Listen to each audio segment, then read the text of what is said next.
guys, and welcome you all again to my channel, that is A4 Aspirant.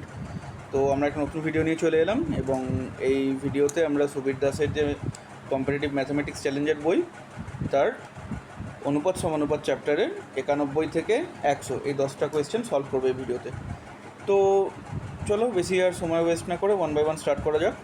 তো দেখো, প্রথম যে প্রশ্নটা দিয়েছে সেটাই বলেছে দুটি সমআয়তন পাত্রে একটাতে অর্ধেক এবং একটাতে 3/1 অংশ দুধ রয়েছিল এবং প্রত্যেক পাত্রের বাকি অংশকে জল দিয়ে পূর্ণ করে অন্য একটি পাত্রে ঢালা হলো।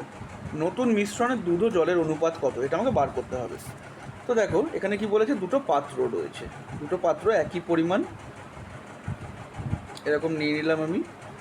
এর একটাতে কি রয়েছে, অর্ধেক পরিমাণ দুধ রয়েছে এবং একটাতে 1/3 দুধ রয়েছে এবং বাকিটা কি জল দিয়ে ভর্তি করে দেওয়া হলো।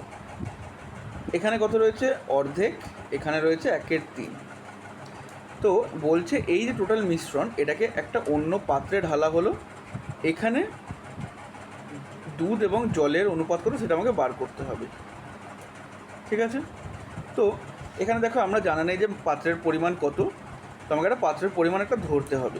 সো এই অঙ্কগুলোর ক্ষেত্রে যখন ধরবো তখন কি করব, এই হরের আমরা এলসিএম বার করব। তাহলে এখানে হরের এলসিএম বলতে কত, 2 আর 3-এর এলসিএম বার করব। দেখো 2 আর 3 দুটোই তো মৌলিক সংখ্যা, তাহলে এদের গুণফলটাই কী হয়ে যাবে, তাদের লসাগু, তাহলে 6।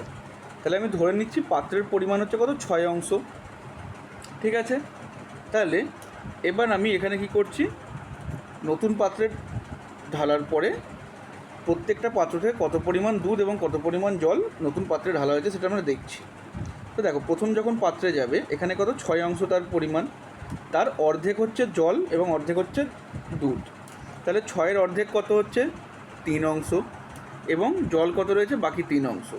ঠিক আছে, এবার দ্বিতীয় যে পাত্রটা, এটা প্রথম পাত্রের, দ্বিতীয় যে পাত্রটা সেখানে কি 3/1 অংশ তোমার দুধ রয়েছে। তাহলে 6-এর 1/3 কত হচ্ছে, যে 6/3 1/3। তাহলে 6কে যদি 1/3 দিয়ে আমি গুণ করি তাহলে কত বেরোবে, 2। তাহলে 2 অংশ হচ্ছে দুধ রয়েছে এবং বাকিটা জল, তাহলে এখানে কত, 4। ঠিক আছে, এবার এটাকে আমরা যোগ করে দিই ওপর নিচে। দেখো 3 আর 2 কত হচ্ছে, 5 এবং এখানে 4 আর 3 হচ্ছে 7। তাহলে নতুন পাত্রে দুধ ও জলের অনুপাত কত হচ্ছে, বেরিয়ে গেল দেখো 5:7।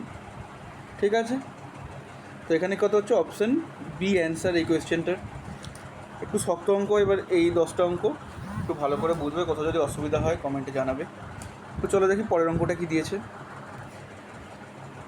দেখো এই অঙ্কটা কি বলছে, একটি দোকানে চাল ও গমের দামের অনুপাত 5:2, চালের দাম 2:5 অনুপাতে এবং গমের দাম 3:5 অনুপাতে বৃদ্ধি পেলে বর্তমানে চাল ও গমের দামের অনুপাত কত। তো এখানে বলেছে রাইস আর হুইট, এদের দামের অনুপাত কত, 5:2 আছে। তো আমি ধরে নিচ্ছি চালের দাম হচ্ছে 50 টাকা এবং গমের দাম হচ্ছে 20 টাকা। ঠিক আছে, দেখো তাহলে 50:20 এটা 5:2 অনুপাতে থাকছে। ওকে, এবার দেখো কী বলছে, চালের দাম 2:5 অনুপাতে বাড়ছে। তাহলে এই যে 50টা, এটা প্রথমে কত ছিল, 2 ইউনিট। তাহলে 2-এর সাথে কত গুণ করলে 50 হবে, 25 গুণ করতে হবে। এখন নতুন করে দাম হয়েছে 5, তাহলে নতুন দাম কত হচ্ছে, 5 × 5 25, এখানে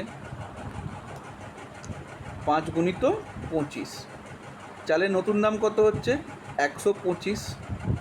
আবার দেখো এইখানে গমের দামটা বলছে, গমের দাম 3:5 অনুপাতে বৃদ্ধি পেয়েছে। তাহলে এইটা কত ছিল, প্রথমে 3 অনুপাতে ছিল, এখন নতুন অনুপাত কত হয়েছে, 5। তাহলে গমের দাম কত হবে, 20 × 5/3, তাহলে সমান কত হচ্ছে, 125। আর এখানে 100/3 অনুপাতে রয়েছে। ওকে, এটা কি চাল ও গমের নতুন মূল্য। এবার দেখ 125 এবং 100কে দুটোকেই 25 দিয়ে ভাগ যাবে, তাহলে এখানে কত পড়ে থাকবে, 5, এখানে থাকছে 4। তাহলে কত পাবো, 5:4 4/3। এবার এটাই কী করবো, যদি দুটোকেই আমি এই ভগ্নাংশের নিচে যে হর, এটাকে 3 দিয়ে কাটতে হবে, তাহলে দুটোকে আমি 3 দিয়ে গুণ করতে পারি। তাহলে কি করব, 5 গুণিত 3 একটা, এবং অনুপাতে 4/3 গুণিত 3। এখানে 3 3 কেটে গেল, আর এখানে হচ্ছে 5 3 কত, 15, এবং এখানে কত পড়ে থাকছে, 4। ঠিক আছে, তো চাল ও গমের নতুন যে দাম তার অনুপাত কত হচ্ছে 15:4, যেটা কি হচ্ছে অপশান সি। ওকে, তো দেখো আশা করি বুঝতে পেরেছো অঙ্কটা। তো দেখি নেক্সট অঙ্কটা কী দিয়েছে। দেখো এখানে কি বলছে, এ ও বি আগের বছরের আয়ের অনুপাত ছিল 2:3, তাদের এবছর আয় 2:5 এবং 1:3 অনুপাতে বৃদ্ধি পেয়েছে। এবছর তাদের মোট আয় যদি এত টাকা হয়, তাহলে বি এর আয় কত, এটা আমাকে বার করতে হবে। তো দেখো এটাকেও আগের অঙ্কটার মতোই করব। এখানে A:B সমান কত, 2:3। তো আমরা জানি না কত রয়েছে, তাহলে আমি ধরে নিচ্ছি এটাকে 20 ধরছি, এবং এটাকে ধরছি কত, 30। ঠিক আছে, তো দেখো বলছে তাদের আয় এবছর 2:5 অনুপাতে বেড়েছে। তাহলে 20-র মান যদি 2 হয়, তাহলে বেড়ে কত মান হচ্ছে, বেড়ে মানটা হয়ে যাচ্ছে 5।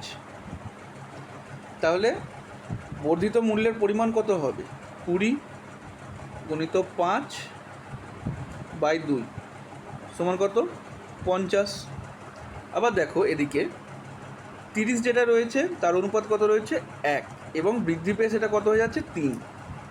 তাহলে এটাকে লিখতেই পারি যে এটার অনুপাত কত হচ্ছে, 30 গুণিত 3, নিচে 1 থাকলে ওটা লেখার দরকার পড়বে না। 3 3 কত হচ্ছে, 90। তাহলে এর বর্ধিত আয় হচ্ছে 50, এবং বি এর বর্ধিত আয় হচ্ছে 90। তাহলে এদের অনুপাত কত, আচ্ছা বি এর আয়টা বলেছে বার করতে এখানে, তাহলে এদের অনুপাতটা হচ্ছে 5:9। এটা আমরা বার করে নিচ্ছি আগে। তাহলে অনুপাত রয়েছে কত, 5:9। তাহলে বি এর আয় কত, বি এর আয় হচ্ছে 9, কততে, 9 আর 5 14, 14 অংশের 9 অংশ ইন্টু 28,000। তাহলে এখানে কত দেখো, 14 দুগুণে 28, তাহলে এখানে পড়ে থাকছে কত, 2000। তাহলে 9 দুগুণে 18,000 টাকা। তাহলে বি এর আয় কত হচ্ছে, বি এর আয় হচ্ছে এ, অপশানে 18,000 টাকা। ঠিক আছে, তো চলো দেখি নেক্সট অঙ্কটা। তো দেখো এই অঙ্কটা কি বলেছে, বলছে 3টি সমান মাপের গ্লাসে দুধ ও জলের অনুপাত যথাক্রমে 3:2, 7:3 এবং 11:4। বলছে মিশ্রণ 3টি যদি নতুন পাত্রে ঢালা হলো, তাহলে দুধ ও জলের অনুপাত কত হবে, এটা আমাকে বার করতে হবে। ঠিক আছে, তো দেখো এখানে বলে দেওয়া নেই প্রথমে কত ছিল। আমি কী করছি, প্রথমে দেখি দুধ এবং জল মিশিয়ে মোট কত পরিমাণ রয়েছে। তাহলে প্রথমটায় রয়েছে 3 + 2, 5 অংশ। এখানে কত রয়েছে, 7 + 3, 10 অংশ, এবং এখানে রয়েছে 11 + 4, মোট 15 অংশ রয়েছে। এবার দেখো দুটো তো সমান নয়, তাহলে এই দুটোকে কী করতে আমাকে, এই তিনটেকেই আমাকে সমানে আনতে হবে। সমানে আনতে গেলে আমাকে কী করতে হবে, জাস্ট এলসিএম বার করতে হবে এই তিনটের। তাহলে 5, 10 এবং 15, এদের এলসিএম কত হবে, দেখো এটাকে যদি আমি 5 দিয়ে ভাগ করে দিই, পড়ে থাকবে 1, 2 এবং 3। কত হচ্ছে, 5 দুগুণে 10 এবং 3 30 এলসিএম। তাহলে ধরে নিচ্ছি প্রত্যেকটি পাত্রে 30 অংশ করে মোট মিশ্রণ রয়েছে দুধ এবং জলের। তাহলে আমাকে একেবারে বার করতে হবে প্রত্যেকটি পাত্রে দুধ এবং জলের পরিমাণ কত। তাহলে 1 নম্বর পাত্রে দুধ এবং জলের পরিমাণ কত দেখো, 3:2 অনুপাতে রয়েছে। তাহলে 3 আর 2 কত হচ্ছে, 5। তাহলে এখানে 5 ইউনিট সমান 30। তাহলে দুধের পরিমাণ কত, 3, দুধের পরিমাণ 3। তাহলে 5 ইউনিট সমান যদি 30 হয়, তাহলে 1 ইউনিটের মান হচ্ছে কত, 30/5 6। ঠিক আছে, তাহলে দুধের মান কত, 3 × 6, আর জলের পরিমাণ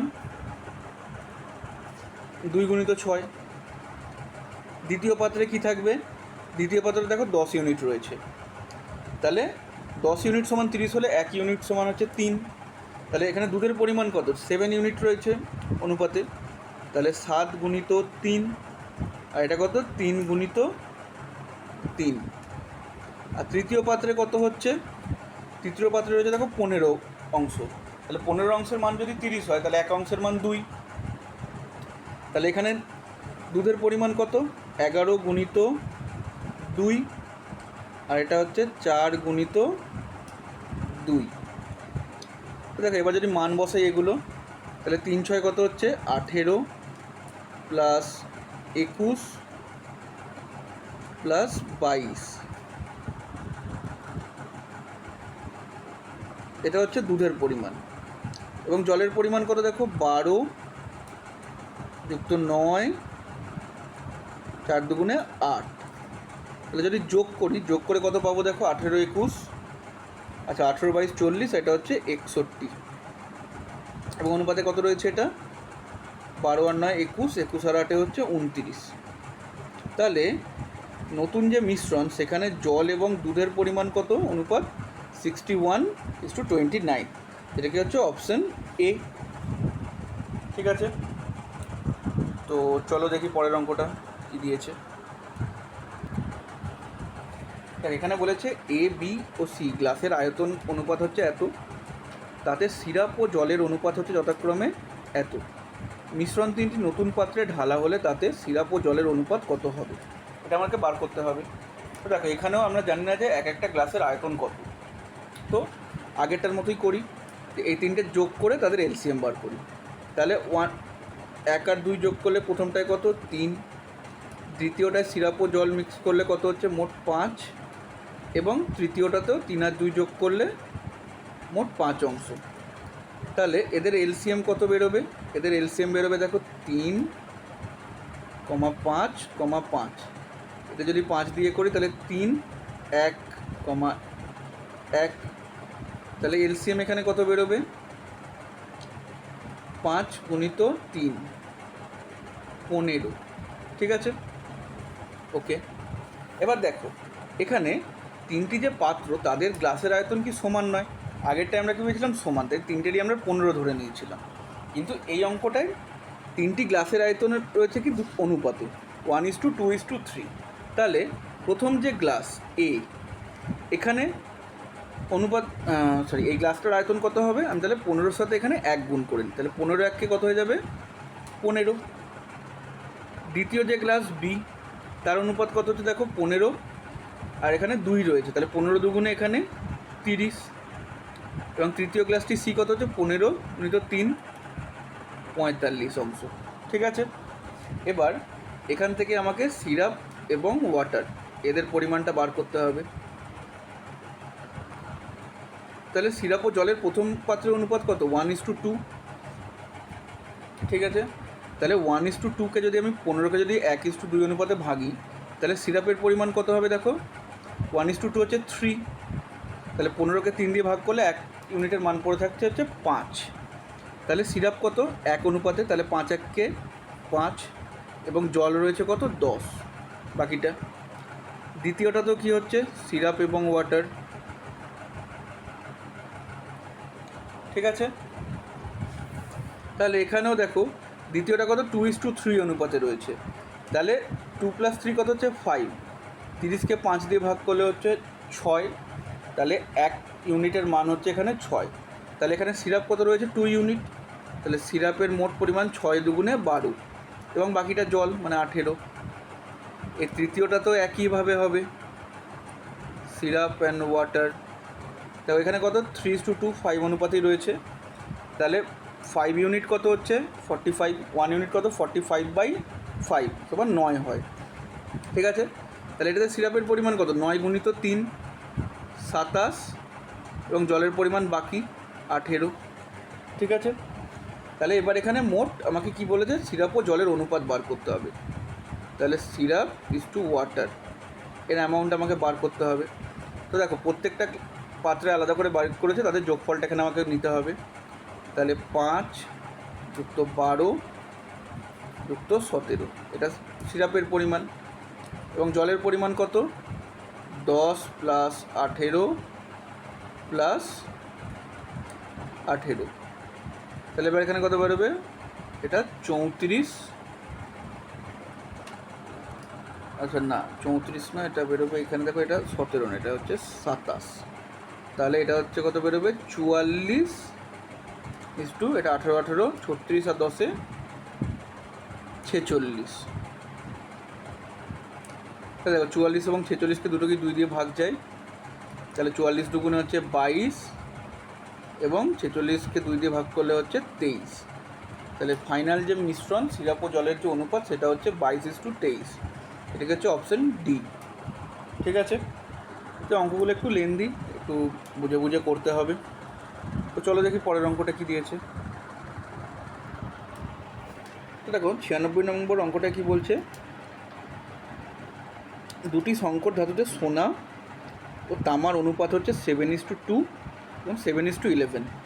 এই দুই সংকর ধাতু সমানভাবে মিশিয়ে যে নতুন সংকর ধাতু পাওয়া যায় তাতে সোনা ও তামার অনুপাত কত হবে সেটা আমাকে বার করতে হবে।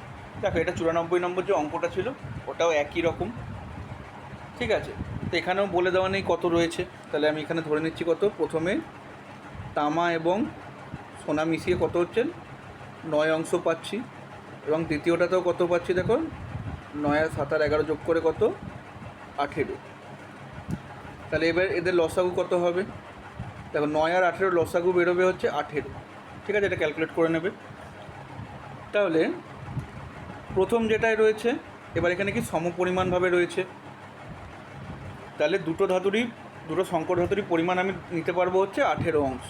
ঠিক আছে, তাহলে প্রথমটায় গোল্ড এবং কপার, তামার ইংলিশ।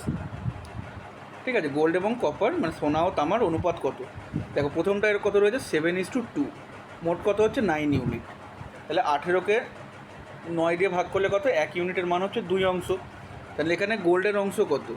দেখো এখানে সোনা রয়েছে 7 অংশ, তাহলে এটা 7 দুগুণে 18, আর এটা কত? 2 গুণিত 2, এবং দ্বিতীয়টায় কত রয়েছে? 18 ইউনিট। 18 ইউনিট সমান কত পেয়েছি? মোট 18 পেয়েছি, তাহলে 1 ইউনিট সমান 1 এখানে নিতেই পারি এটা। তাহলে দ্বিতীয়টায় সোনার অংশ কত? 7 গুণিত 1, আর এটা কত? 7 তো নয়, কত রয়েছে এটা? 11 গুণিত 1। এবার এদের যোগফল করে দিই আমি। ঠিক আছে, এদের যোগ করলে কত পাবো দেখো? 7 দুগুণে 14 আর 1 হচ্ছে 7, এই দুটোকে যোগ করব। 7 দুগুণে 14 আর এখানে 7 1কে 7, এই দুটোকে যোগ করলে পাবো হচ্ছে 21, আর এই দুটোকে যোগ করলে কত পাবো দেখুন? 2 দুগুণে 4 আর 11কে 11, 11 4 যোগ করলে পাবো হচ্ছে 15। এবার দেখো 21 আর 15 দুটোকেই 3 দিয়ে ভাগ যায়, 21কে 3 দিয়ে ভাগ করলে পড়ে থাকবে 7, 15কে 3 দিয়ে ভাগ করলে পড়ে থাকবে 5। তাহলে এই প্রশ্নটার উত্তর হচ্ছে অপশান সি, 7:5। ঠিক আছে, তো চলো দেখি পরের অঙ্কটা কী দিয়েছে। তো দেখো এখানে বলছে যে পৃথিবী কি দুটো সমান ভাগে ভাগ, এক হচ্ছে উত্তর গোলার্ধ আর এক হচ্ছে দক্ষিণ গোলার্ধ। উত্তর গোলার্ধ বা নর্দার্ন হেমিস্ফিয়ার বলে ইংলিশে, এবং দক্ষিণ গোলার্ধকে কী বলবে? Southern hemisphere. তাহলে SH এই দিয়ে দাগ দিলাম। এবার বলছে এই টোটাল যে এটা রয়েছে এর অনুপাত রয়েছে হচ্ছে কত? জল এবং স্থলের অনুপাত 1:3। ঠিক আছে, এবং উত্তর গোলার্ধে সেটা কত বলছে? জল ও স্থলের পরিমাণ হচ্ছে 1:9। তো আমাকে বলছে, দক্ষিণ গোলার্ধে, তাহলে আমাকে উত্তর গোলার্ধে জল ও স্থলের অনুপাত বার করতে হবে। তো দেখো সেম একই রকমভাবে করব, এই দুটো অনুপাতকে যোগ করব আগে। তাহলে 1 + 3 সমান কত হয়? 4, আর এখানে 1 + 9 সমান কত হয়? 10। এবার এদের এলসিএম আমি এখানে বার করব মোট পরিমাণটা পাওয়ার জন্য। তাহলে এলসিএম সমান কত? এখানে হবে 4 ও 10-এর এলসিএম, 2 দিয়ে ভাগ করলে 2 গুণিত 5, তাহলে এলসিএম কত? 2 × 2 × 5 সমান 20। ঠিক আছে, এবার দেখো আমাদের যে পৃথিবীটা, এই পৃথিবীটার মোট অংশ কত বলছে? 20, জল এবং স্থল মিলিয়ে। ঠিক আছে, এবার পৃথিবী উত্তর এবং দক্ষিণ গোলার্ধে কি সমান সমান ভাগে ভাগিত, তাহলে উত্তর গোলার্ধেও কী হচ্ছে, এই 20 হাফ মানে 10 অংশ রয়েছে এবং দক্ষিণ গোলার্ধেও রয়েছে 10 অংশ, ঠিক আছে। এবং এই টোটালটা কত হচ্ছে, এই টোটালটা হচ্ছে কত, 20। এবার আমাকে হচ্ছে জল এবং স্থলের পরিমাণটা প্রথমে পুরো পৃথিবী থেকে কত পরিমাণ জল এবং স্থল রয়েছে সেটা বার করব, এবং সেখান থেকে আমি দক্ষিণ গোলার্ধে কত অনুপাতে রয়েছে সেটা বার করব। তাহলে আমি যদি পুরো পৃথিবীর যে জল এবং স্থল তার পরিমাণ থেকে দক্ষিণ গোলার্ধে যে পরিমাণ রয়েছে সেটা বিয়োগ করলেই আমরা উত্তর গোলার্ধের পরিমাণ পেয়ে যাব। তো আমরা এখানে করি ল্যান্ড আর এটা ওয়াটার, ওকে। তাহলে দেখো টোটাল কত অনুপাতে রয়েছে, 1:9 অনুপাতে রয়েছে, এবং টোটাল পরিমাণ কত, পৃথিবীর মোট জল এবং স্থল মিলিয়ে 20 অংশ। তাহলে এখানে জল ও স্থল বলেছে, তাহলে এটা হয়ে যাবে ওয়াটার টু ল্যান্ড। তো দেখো সমগ্র পৃথিবীতে জলের পরিমাণ 1:3, তাহলে 20কে যদি 1:3 অনুপাতে ভাগ করি তাহলে এখানে হচ্ছে কি, এটা ওয়াটার এবং এটা ল্যান্ড। তাহলে 20কে যদি 1:3 অনুপাতে ভাগ করি তাহলে ওয়াটার হয়ে যাবে 5 এবং ল্যান্ড হয়ে যাবে কত, 15। তো সেটাই এখানে লিখছি, জলের পরিমাণ 5, স্থলের পরিমাণ 15। এবং দক্ষিণ গোলার্ধে দেখো কত রয়েছে, 10 অংশই রয়েছে, সেটা আবার কি 1:9 অনুপাতেই রয়েছে। তাহলে দক্ষিণ গোলার্ধে জলের অনুপাত কত, একই দাঁড়াচ্ছে। তাহলে 5 থেকে এখানে 1 বাদ দেবো, আর এখান থেকে 15 থেকে 9 বাদ দেবো। তাহলে এখানে কত, 5 থেকে 1 বাদ দিলে পাবো 4, এবং 15 থেকে 9 বাদ দিলে পাবো 6। তাহলে 6 আনা দুটোকেই 4 এবং 6 দুটোকেই 2 দিয়ে ভাগ যায়, তাহলে 2 দুগুণে 4, আর এটা হচ্ছে 3 দুগুণে 6। তাহলে উত্তর গোলার্ধে জল ও স্থলের পরিমাণ কত হচ্ছে, 2:3, ওকে। এটা হচ্ছে অপশান এ। বেশ, এটাও বেশ শক্ত অঙ্ক ছিল, এগুলো সিজিএলের এসছিল কয়েকবার এরকম অঙ্ক সিজিএলের, এবং সিএইচএসেলও এসছে। চলো দেখি পরের অঙ্কটা কি দিয়েছে। বলছে একটি কুকুর একটি খরগোশকে তাড়া করলো। কুকুর যে সময় 5টি পদক্ষেপ ফেলে সেই সময় খরগোশ 6টি পদক্ষেপ ফেলে। তাহলে আমি এখানে কুকুরের কথা বলছি, আর এখানে কি হচ্ছে, র্যাবিট বা খরগোশের কথা। তো বলছে কুকুর যে সময় 5টি পদক্ষেপ ফেলে, খরগোশ সেই সময় কী হচ্ছে, 6টি পদক্ষেপ ফেলে। আর বলছে কিন্তু কুকুর যে 4টি পদক্ষেপে যতদূর যায়, খরগোশ 5টি পদক্ষেপে ততদূর যায়। তাহলে কুকুর ও খরগোশের বেগের অনুপাত কত? তা দেখো এখানে লিখলাম কি, কুকুর 5টি পদক্ষেপ নিলে খরগোশ 6টি পদক্ষেপ নেয় সেই সময়, ঠিক আছে। কিন্তু কুকুর কি বলছে, 4টি পদক্ষেপ নিচ্ছে, এবং খরগোশ কী করছে, 5টি পদক্ষেপ নিচ্ছে। আমাকে এদের কুকুর ও খরগোশের বেগের পরিমাণটা বার করতে হবে, অনুপাত। তো এরকম অঙ্কে কী থাকলে আমরা ডাইরেক্ট কী করবো, ক্রস মাল্টিপ্লিকেশান করে নেব, ঠিক আছে। যখন এরকম থাকবে এরকম সাজিয়ে নেব, সাজিয়ে নিয়ে আমরা ক্রস মাল্টিপ্লিকেশান করে নেব। তাহলে এখানে 5 5-এ কত হয়ে যাচ্ছে, 25, এবং এখানে হয়ে যাচ্ছে 6 আর 4-এ কত, 24। এটাই হচ্ছে এই অঙ্কতে কুকুর এবং খরগোশের বেগের অনুপাত, ঠিক আছে। এটা হচ্ছে কি অপশান বি। ওকে, গুড। চলো দেখি পরের অঙ্কটা। দেখো পরের অঙ্কটা কি বলছে, যে 200 গ্রাম সংকর ধাতুতে জিঙ্ক ও তামার অনুপাত 5:3। তো কত গ্রাম তামা মেশালে নতুন মিশ্রণে জিঙ্ক ও তামার পরিমাণ হবে 3:5। তো দেখো প্রথমে কত রয়েছে, 200 গ্রাম। এই 200 গ্রামে জিঙ্ক ও তামা কত অনুপাতে রয়েছে, জিঙ্ক রয়েছে 5 অনুপাতে এবং তামা বা কপার রয়েছে 3 অনুপাতে। তাহলে 5 আর 3 যোগ করলে কত হয়, 8। 200কে 8 দিয়ে ভাগ করলে 25।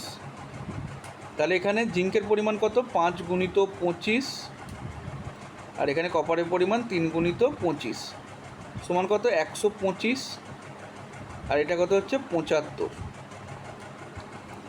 এবার দেখো অঙ্কে কি বলেছে, যে কত গ্রাম তামা মেশালে নতুন মিশ্রণে জিঙ্কের অনুপাত হবে 3:5, ঠিক আছে।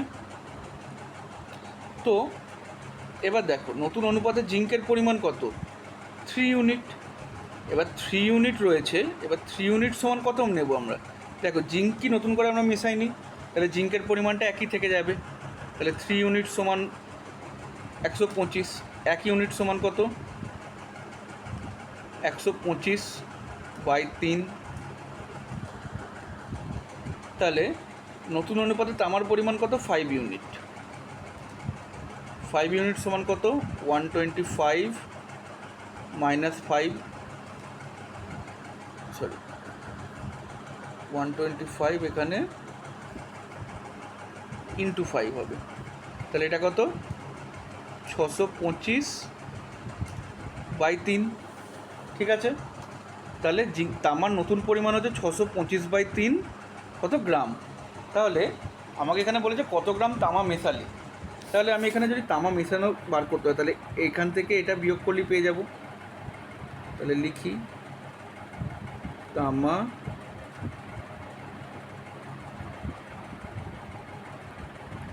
মেশানো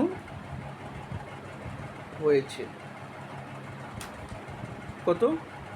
দেখো 625/3 মাইনাস 75। ঠিক আছে, তো এখানে 3 কমন চলে এলো। তো এখানে 625 আর 75 দিনে হচ্ছে কত? 225। কে কত পেলাম আমি? 400/3। ঠিক আছে, 400/3কে যদি আমি ভাগ করি তাহলে তার উত্তর বেরোবে হচ্ছে 133 ইন্টু 1/3 কত গ্রাম। তাহলে এত পরিমাণ তামা মেশালে নতুন অনুপাত হবে 3:5। ঠিক আছে, অপশান ডি। ঠিক আছে, এটা বেশ একটু শক্ত কোয়েশ্চেন ছিল। অবশ্য এই সেটের প্রত্যেকটা অঙ্কই বেশ শক্ত। তো চলো দেখি পরের অঙ্কটা কি দিয়েছে। তো দেখো কী বলছে, একটি বাস ও একটি অটোর গতিবেগের অনুপাত 9:5। অটোটি 5 ঘন্টা যদি 75 কিমি যায়, তাহলে বাসটি 4 ঘন্টায় কত কিমি যাবে? তাহলে স্পিড অটো সমান কত? 75 কিমি যায় 5 ঘন্টায়। তাহলে 75/5 হচ্ছে কত? 15। ঠিক আছে, এবার দেখো এখানে কি বলেছে, অটোর এবং বাসের গতিবেগ হচ্ছে 9:3। তাহলে এখানে এটা কি লিখতে পারি? এটা তো তোমার হচ্ছে 5 ঘন্টায় অটোর স্পিড। তাহলে অটোর স্পিডটা কত আছে? এটা 5 ইউনিট। ঠিক আছে, এবার এখানে স্পিড বি, তাহলে বি এর স্পিড কত? দেখো 5 ইউনিট যদি তোমার হয়, তাহলে 1 ইউনিট কত? 15/5 3। তাহলে বি এর স্পিড কত? 9 গুণিত 3 কত? 27। ঠিক আছে, কিলোমিটার পার আওয়ার। ওকে, তাহলে বাসটি 4 ঘন্টায় কতক্ষণ যাবে? তাহলে ডিস্টেন্স কভার বাই বি হচ্ছে কত? 27 গুণিত তোমার কত হচ্ছে এখানে? 4 ঘন্টা। 27 গুণিত 4 কত হচ্ছে? 108 কিমি।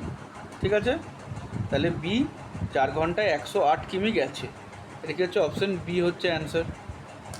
ঠিক আছে, তো মোটামুটি 100টা কোয়েশ্চেন হয়ে গেল। তো 100টা মোট কোয়েশ্চেন তো হয়ে গেল। এবার বাকি রইল হয়তো আর 30-40টা কোয়েশ্চেন, সেটা আমরা পরের ভিডিওতে একটা আপলোড করে দেবো। তো যদি চ্যানেলটা ভালো লেগে থাকে তাহলে লাইক, শেয়ার আর সাবস্ক্রাইব করে দিও। আর নিচে কমেন্টে জানিও কীরকম লাগলো।